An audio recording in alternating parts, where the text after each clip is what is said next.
All right, sorry about that. Let's get started. We are going over the axial skeleton first. The word axial means along a central axis. So we're talking about bones of the skull, bones of the thoracic cage. You guys, seriously. Or bones of the skull, thoracic cage, and vertebrae. So the bones along the central axis. It's kind of arbitrary how we divide up the bones here.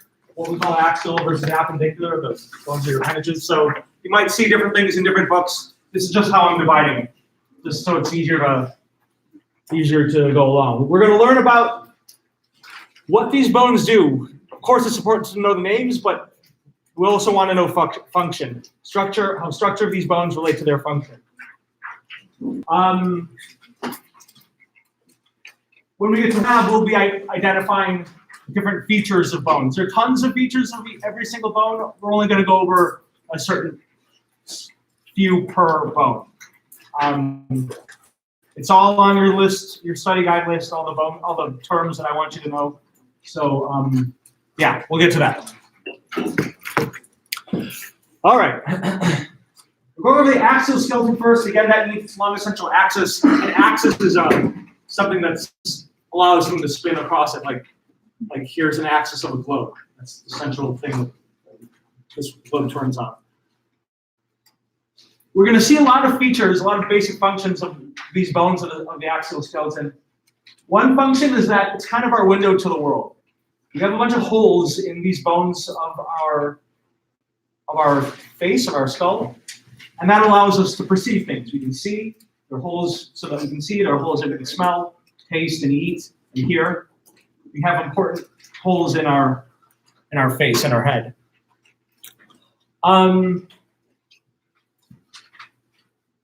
When you make bridges or a lot of other structures that need to support a lot of weight, you see a lot of curvature. Curvature is great for supporting weight withstanding stress. It's the reason why our skull is round. It's the reason why our rib cage is rounded. Having curved structures help with protection and withstanding stress. And our rib cage is a lot like any other cage. It's protected. It's to keep things in and also to protect it. So we'll talk about those different parts of our axial skeleton. There's a total of 80 bones in the axial skeleton. It's broken down here. So it includes stuff on your cranium, which is protecting your skull, your facial bones. There's a bunch here. We're going to go over those. Even there are bones in your ear. They're called auditory ossicles. And then there's this one floating bone called the hyoid. We'll talk about that coming up. We'll talk about the bones of the thoracic cage, bones of the vertebral column, all the different vertebrae. We'll get to the appendicular skeleton later. Bones of the limbs, your pectoral girdle, and your pelvic girdle. What supports those bones.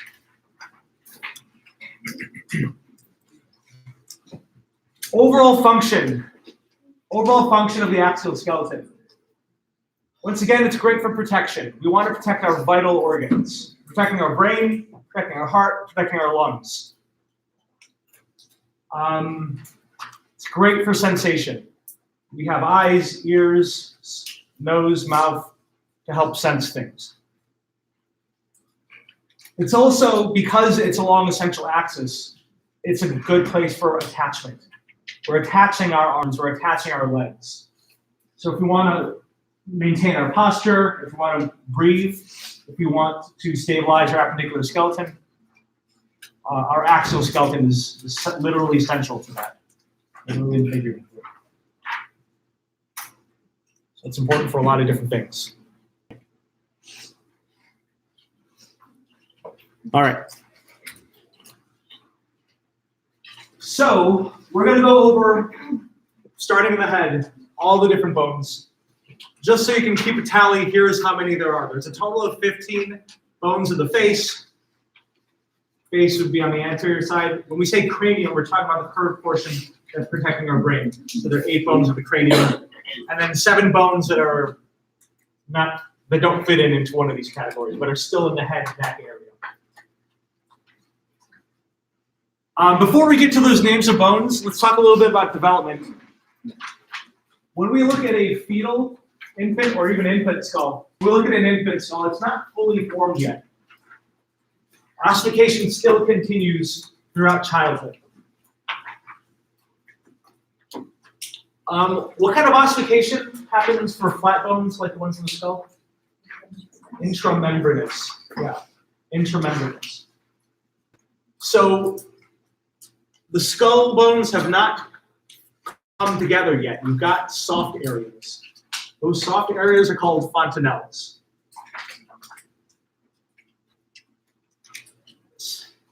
If this is, I'll just draw what's over here. If this is the anterior side, and we're looking at a top-down view.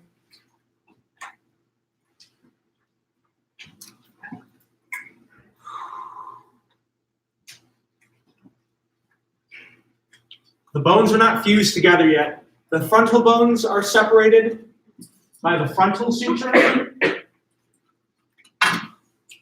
The word suture means a junction of bone that's found on the skull. So a bone is meeting another bone. This is called the frontal suture. Along this midline here, this is the sagittal suture. So frontal is in the front, anterior, sagittal continuing back. Going across this way, between the frontal bone and the parietal bones, this is the coronal suture. Coronal is this way.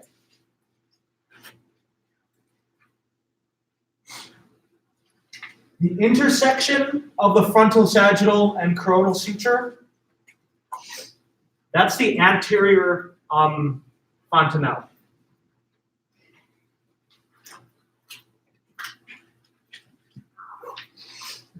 The term fontanelle is the soft spot where it hasn't ossified yet, still developing. So you can literally feel in a baby's head if you're going to have children or little nieces or nephews in that soft spot. That's the anterior fontanelle. If you keep going back, if you look at it from a posterior view, this is what it would look like in the back of your head if it's fully formed. Does anyone play Half-Life or know Greek letters? That's lambda. This is the Greek letter lambda. This looks like the Greek letter lambda, so this suture is called a lambdoid. It's lambda-like. Lambdoid suture. The intersection of the sagittal suture and the lambdoid suture, that's the posterior fontanelle.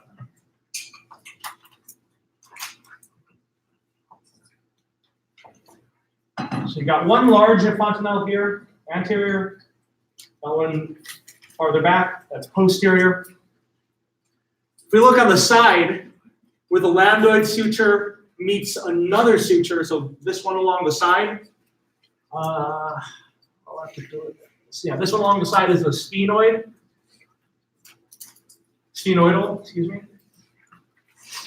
Got a suture along the side, that's the sphenoidal suture. Where the sphenoidal suture and the lambdoid suture meet, that is the mastoid fontanelle.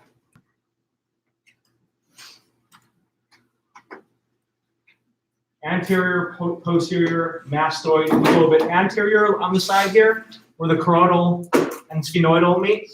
That is this the sphenoidal fontanelle.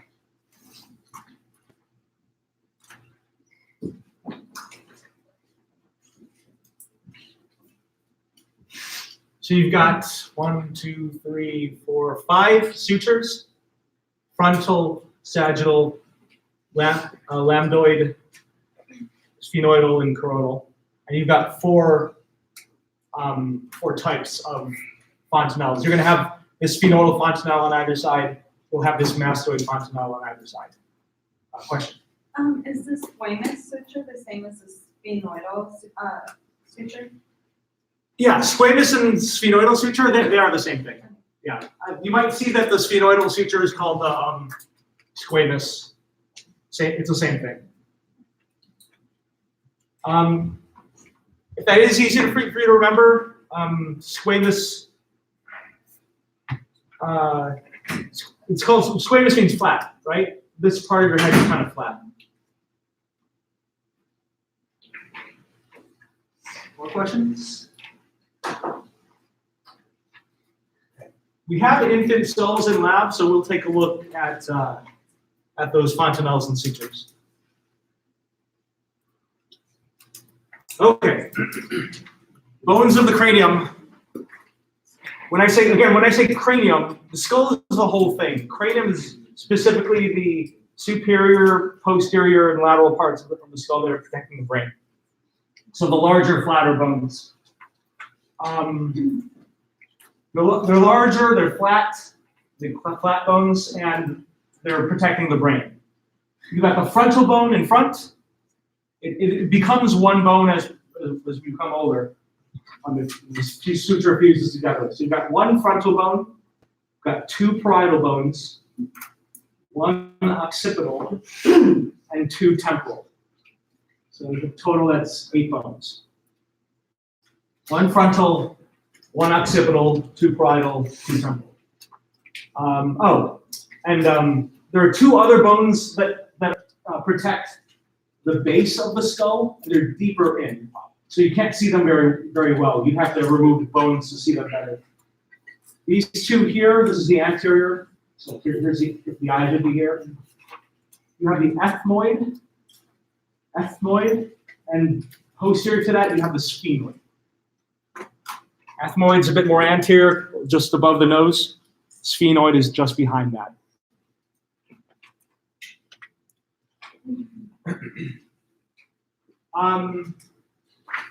We just went over the names of the sutures, so I'll go over that again. The sphenoidal suture is also called the squamous suture. That's between the temporal and parietal bones. Lambdoid suture is the one in the back. Sagittal suture, like a sagittal cut is this way. So the sagittal suture is right here. Coronal suture, a coronal cut is this way. Coronal is the same as frontal. So that would be coming across this way.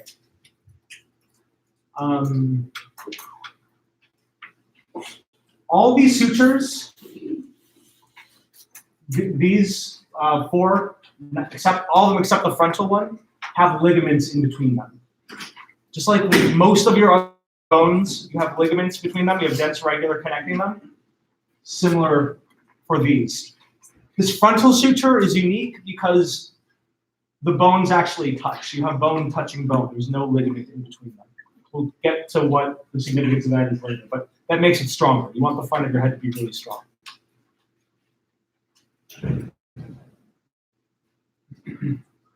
Questions on the sutures? Okay. Yeah. So do they go away? Do what go away? The sutures. Do the sutures go away? No.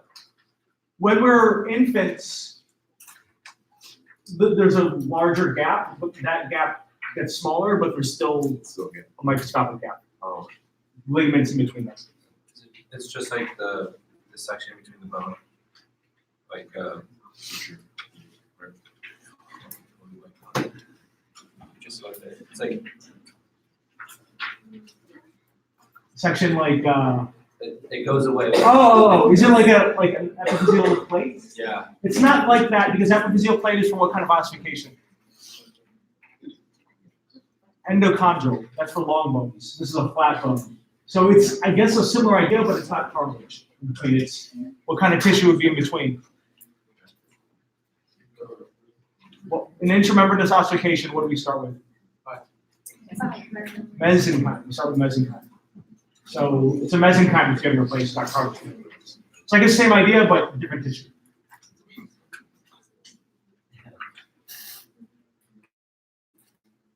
Questions on the sutures? Names of them? Okay.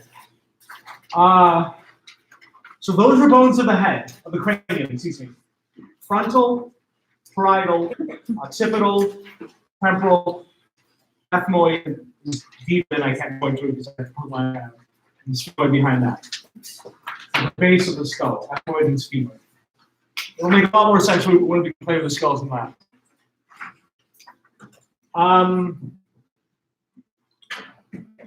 There are a lot more bones found in your face. These are much smaller. They're mostly irregular. They have very interesting shapes because they need to have holes or sockets or some kind of thing to help do something for the face, whether it's helping us breathe, eat, or sense things. One important joint is between the mandible. The mandible is your lower jawbone, and the temporal bone up here. This joint is the temporomandibular joint. You'll see that every joint is named after the bones that are in it. Temporomandibular joint. Helps you talk and helps you eat. Helps you breathe. I know I'm just going to say these names now. Really, you're going to get the best practice in lab, but I'm just going to name these bones right now. Right here, you have the nasal bone. There's one on either side. It's nasal. A little more posterior, closer to your tear ducts, is lacrimal. So you've got the lacrimal bone right here. 2 nasal, 2 lacrimal. You have 1 bone on either side here. If this is 1 bone, this is the mandible. You've got 2 on either side. These are the maxillae. Maxilla. So they form the lower part of your orbit, the orbital region, lower part of your orbit, and also your upper jaw, upper mouth. In the very, very back, remember the hard palate? We talked about hard palate. The very back of it is the palatine. It's part of the palate, palatine bones. The zygomatic bones are your cheekbones. They connect this outer part of your eye to the temporal bone, the zygomatic. The point of your cheekbone, that's the zygomatic bone. Why is it called zygomatic? We've seen this stem before, zygo. Where have we seen that? Zygote. Zygote means to yoke, to bring together. So a zygote is when sperm and egg meet. It's shaped like a yolk. It's bringing together the temporal bone and the face. Yes? Is the maxilla spelled A or A? Is it spelled? Is maxilla spelled A or A? A is plural. So if you're referring to both of them, because they're 2, it's plural. Maxilla is just 1. Same, anytime you see AE, that means it's plural. And then if you remove the E's, it's just singular. So the maxilla is right under The maxilla is, I guess, it's kind of surrounding it. It's inferior, but it's also medial. It's both.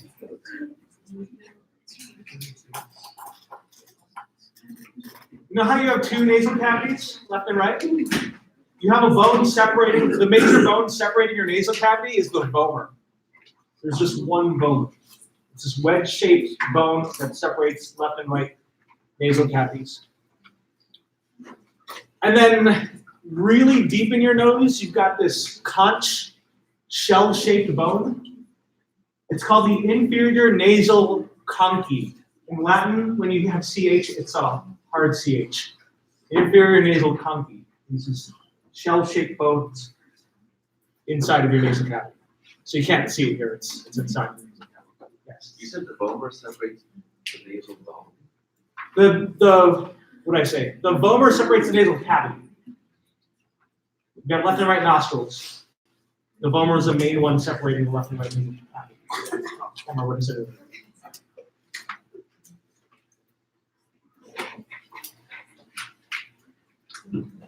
How are you going to remember all these? Sorry, question? Yeah, whenever you see a CH in Latin, where'd it go? Whenever you see a CH in Latin, it's a hard CH, it's a K. So it's inferior nasal conchae. You go over the palatine bones. Palatine is, you've got your maxilla, which form a lot of your middle face. Palatine are in the very back. So when we felt the back of the pig's mouth, the border between the hard palate and soft palate, it's right there. It's the last part of the hard palate. So how are you going to remember all these terms? It's easier if you group them together. based on their function, based on their location. So let's go over some examples of how we can group them together. We've gone over the hard palate before. That's the roof of your mouth. It's hard because you have bones there. And that bone, here we go. Here's the upper teeth. Here's the hard palate. The major bone of the hard palate is a maxilla on either side. You've got 2 maxillae. The very back of the hard palate, that's where your palatine bone is. The palatine bone is kind of L-shaped, so it kind of goes like that, but the horizontal part is what forms the hard palate. Question? You can feel the ridges on the top of your mouth. Those ridges are called plicae. Or singular plica. A plica is a ridge, not like we talk about ridges in the stomach that were expandable. Those were rugae. Plicae, those are ridges on the top of the mouth, but they don't move. They're there to help break down food. Kind of like a washboard.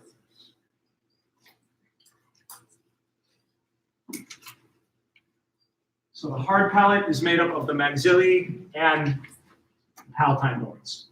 So there are 4 bones, 2 maxillae, 2 palatine. Let's write this down.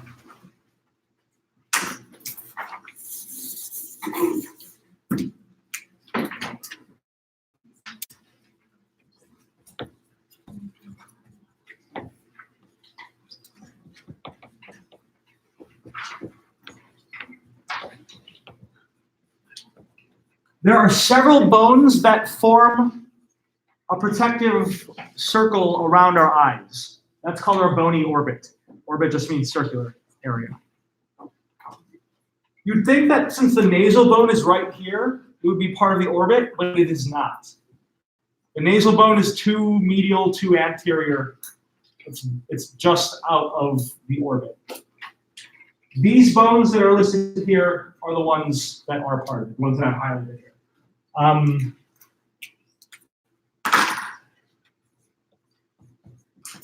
Your frontal bone is right on top, so it forms a superior border.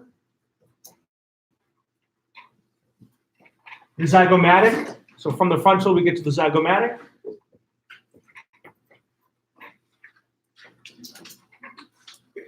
We keep going around and we get to the lacrimal.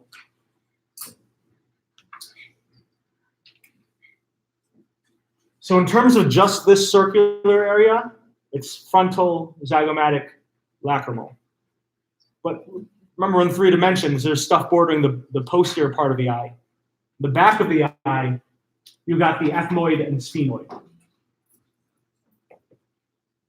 So the ethmoid and sphenoid are really important bones. They're at the crux of the face and the skull and the cranium. So not only are they protecting the brain, they're also protecting the eye.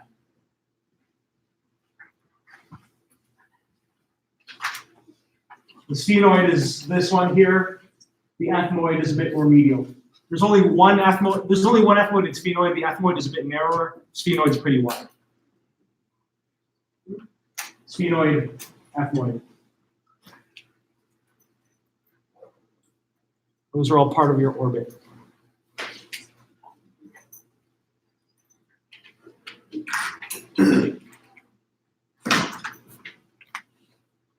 Okay. We went over that inferior nasal concha. You're sounding. It's called that because concha is Latin for conch. You've all seen conch shells. All those shells. Is those shells that you like? Hard? Yeah, they're kind of like curved. They have that shell shape. Maybe you see shell pasta. What are those called? Anyways, they're shell shaped. By being shell-shaped, here's this fun frontal cut of a cadaver. By having this shell shape, you're increasing surface area. We've got several conchae. There's 3 sets, 1, 2, 3. So the most inferior one is made up of bone. Those are the inferior nasal conchae.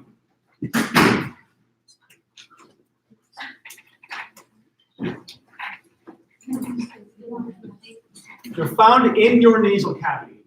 Once again, the reason why we have them is because they increase surface area. By increasing surface area, we have more opportunity to filter air as we breathe in, more opportunity to warm it, and more opportunity to filter, warm, humidify. Filter, warm, and humidify by having more surface area. There are two bones that make up the nasal conchae, but there are three nasal conchae. The inferior nasal concha are these lower ones. They are separate bones. They are very small bones. This is one bone, this is another bone. So there are two of them. The middle and the superior nasal conchae, here's middle, here's superior, are part of a single bone. That's the ethmoid. I know this, it's hard to see what's going on here, but you see here's one curvature, here's another curvature. This is the superior nasal concha, this is the middle nasal concha. The ethmoid has the superior and middle. So these are features of the ethmoid. Superior and middle nasal conchae are features of the ethmoid. There are two bones that make them up. The three conchae.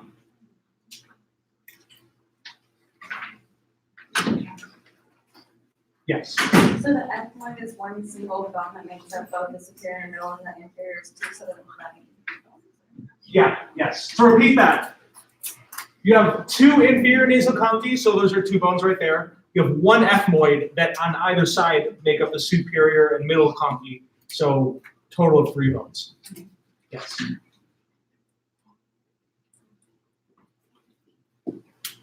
Like I said, what the major bone that separates your left and right nasal cavity, this bone right here that separates left and right nasal cavity, that's called the vomer.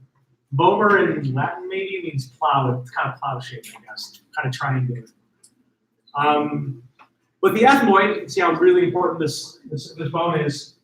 The ethmoid also forms the superior portion of the nasal, it's called the nasal septum. Septum means wall. The nasal septum, the wall between left and right, is formed by the vomer on the inferior portion and the ethmoid on the superior portion.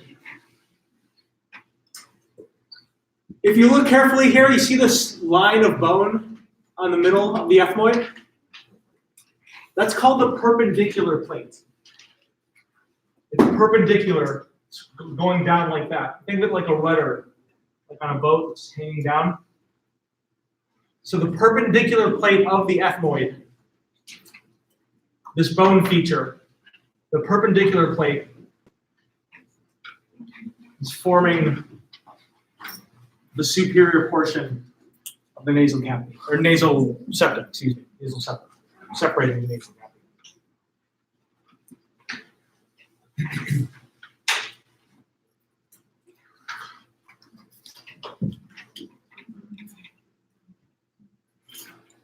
The ethmoid is a looking bone. It'll make a lot more sense when you can see it in your hand. So when we get to lab, we'll see it. Other important features, a lot of important features in our face. We mentioned this the other day. We have these paranasal sinuses.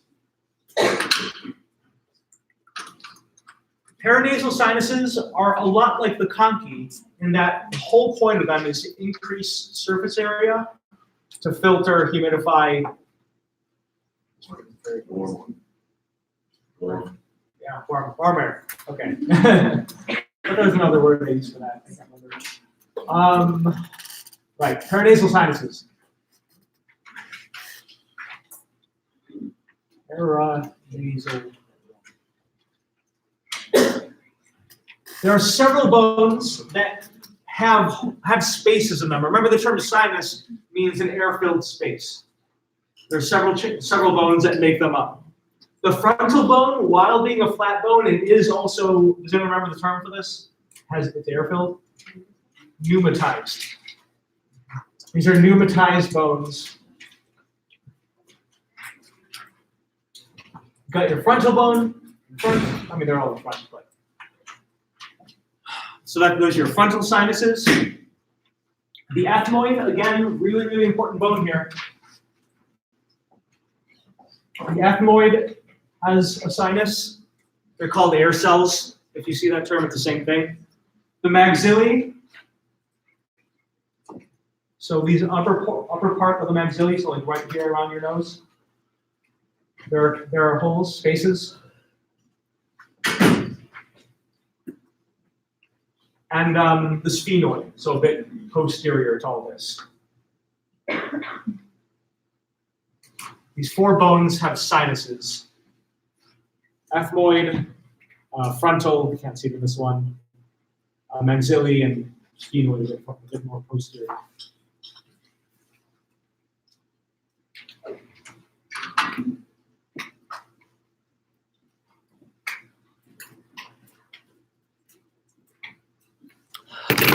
Okay, those are some important features of bones of the face, so how we can group them together, and hopefully that'll make it easier to remember, and also know what their function is. Sorry. Oh, I forgot to mention this thing. Sinuses, like the conchae, so sinuses and conchae are very, very similar. They're aligned with mucous membrane, and the epithelium that you have there is pseudostratified columnar with cilia. So it's pseudostratified ciliated columnar epithelium. I forgot the word columnar there. Pseudostratified ciliated columnar epithelium. Because that helps to sweep mucus out. Anything that we catch, any particles that we catch, just like in the trachea. Sometimes those sinuses get clogged, and that's when you can get sinus headaches and stuffiness, which obviously isn't fun. So if you take a decongestant, you're trying to reduce inflammation of the air. Yes? What was sinus infection? The sinus infection, just like how we talk about acne, right? And that's when you block off the sebaceous gland and bacteria can grow in that blocked off area. Same idea. You block off a sinus exit in the basal cavity because it is continuous. You block that off, you get accumulation of bacteria and stuff. How does it get blocked off? How does it block off? Compression and particles, stuff. Fluid buildup.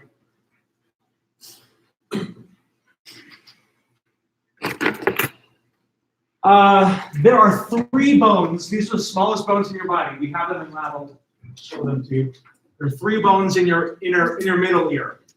They're called auditory ossicles, little bones for hearing.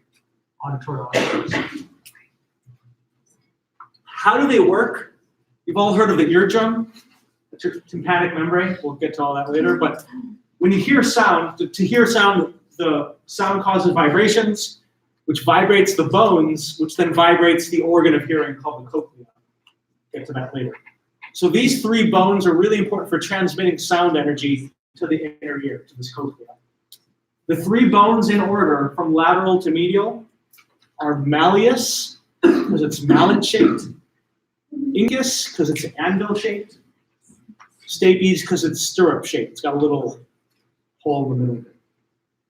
So if you break one of those bones, your hearing is just. Yeah, what would happen if you break one of these bones? You would have impaired hearing. There are a lot of ways that you can have hearing loss. What's one way that you can have hearing loss? So does the cochlear implant replace that portion? What does a cochlear implant replace? That's a great question. Cochlear implants at least replacing this. I'm unsure about what else, like if you even need this anymore. There's a different way for it to sense it. But it's definitely replacing the cochlea.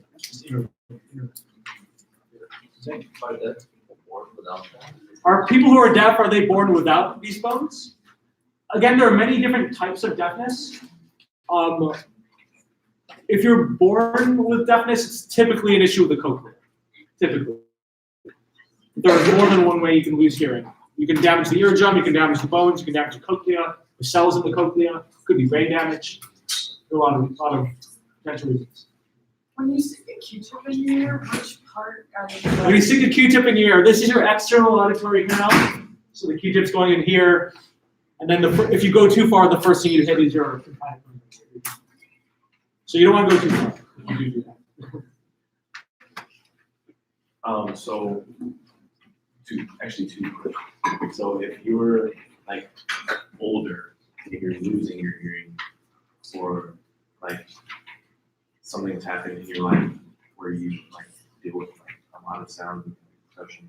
Mhm. Like, what causes you to lose? If you're losing hearing over time, whether just as an older age or because you go to lots of concerts or something, remember those hair cells, those stereocilia? Those are moving parts. Moving parts tend to break. If you hit high pressure, lots of sound, they break, cells die. So it's not actually the. It's stuff within the cochlea. They're found within the cochlea. So those hair cells are inside your cochlea and not in your ear canal? Hair cells are found in the cochlea, yes. We'll get to all that later. Any questions? Getting away from it. Yeah, we'll talk about it later. Yeah. Cochlea is this organ right here. So the bones are next to the cochlea. Malleus, incus, stapes. We have a whole section on hearing. We'll get to it later. Is that about hearing? Happy the bones are in. Is that a special movie?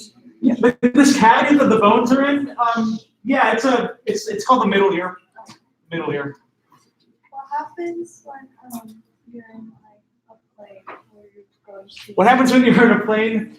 This is an air-filled space, the external ear and middle ear, and this is continuous with your pharynx. This tube, this is the auditory tube. Anyone remember what kind of cartilage is here?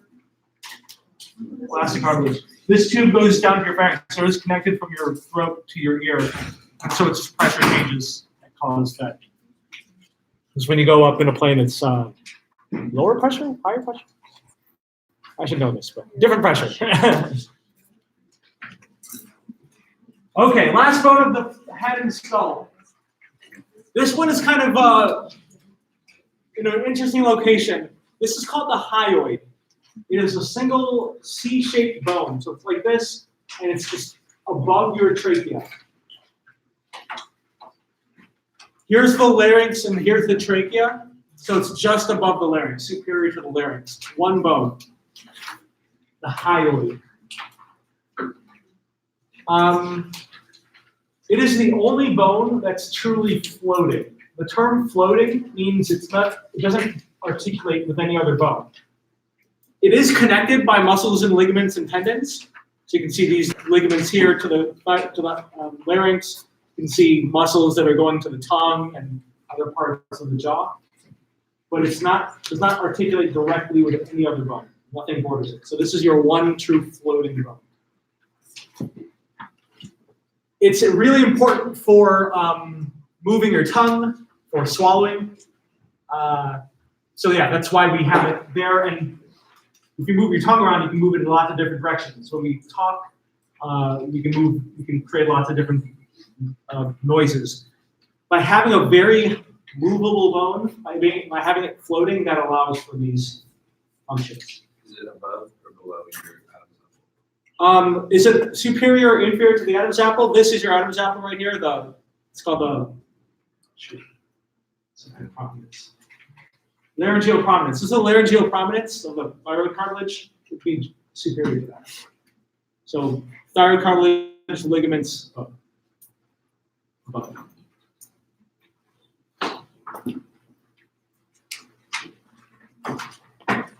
So those are all the bones of the skull. Not so bad, right? Take a moment.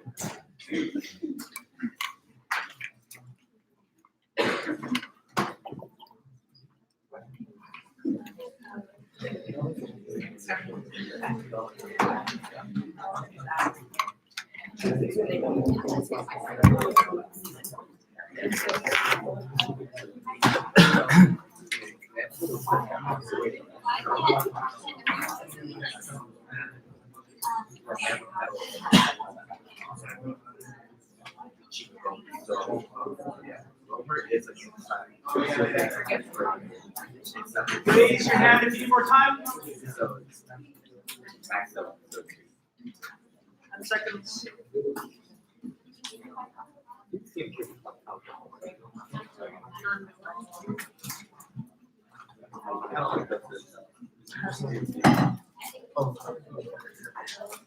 All right, it's your hands. 1, 2, 3.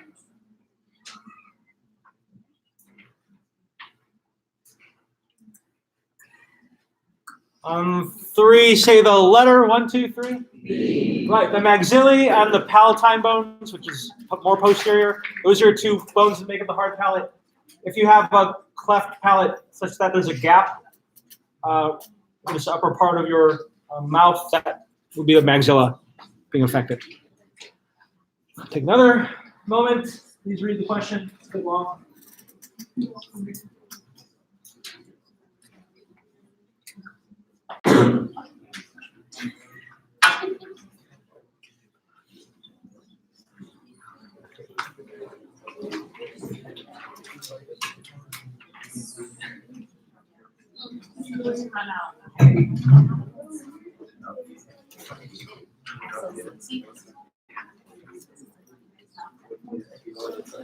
Because there's another constructor.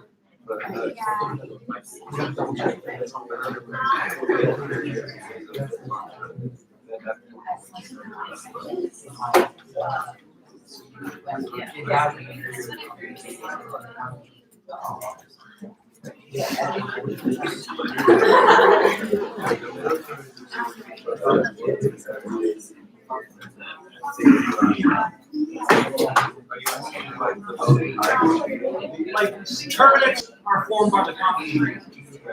So you've got tissue that's turbinate deep to it. So it'll be good. It's a skin.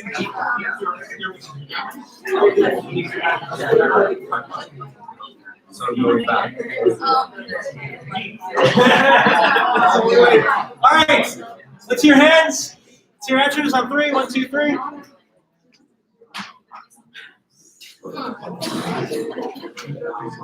I'll give you another minute. Talk to your neighbors, but here's my hint for you. The word deep is a very specific term. I didn't say inferior or superior or posterior or anterior. I said deep. When you go deeper into something, you're going through the layers of that tissue. Turbinate is the outer layer, the superficial layer. What is deep to that tissue? Please take a minute. Talk to your neighbors.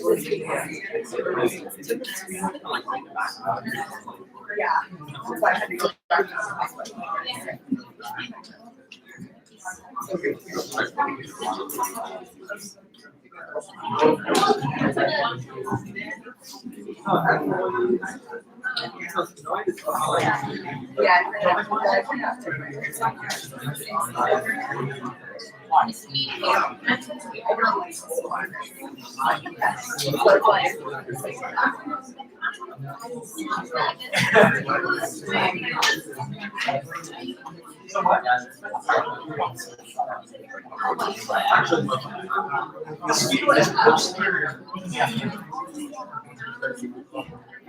Not deeper, posterior. Okay, one more time, please. See your hands. 1, 2, 3.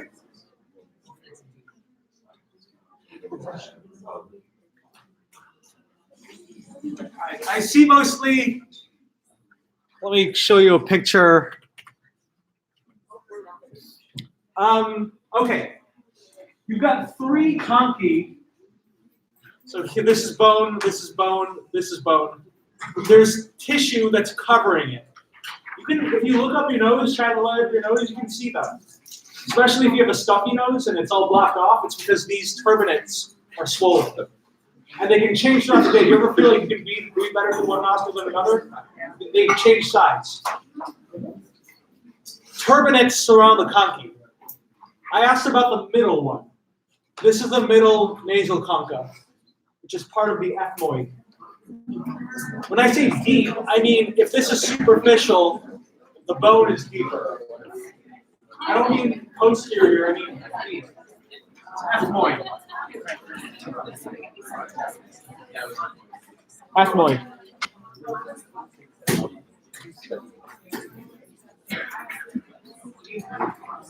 Okay. Looks like we're about out of time. So, just a reminder, after the practical, we are continuing class. Please bring your rough drafts of activity 4.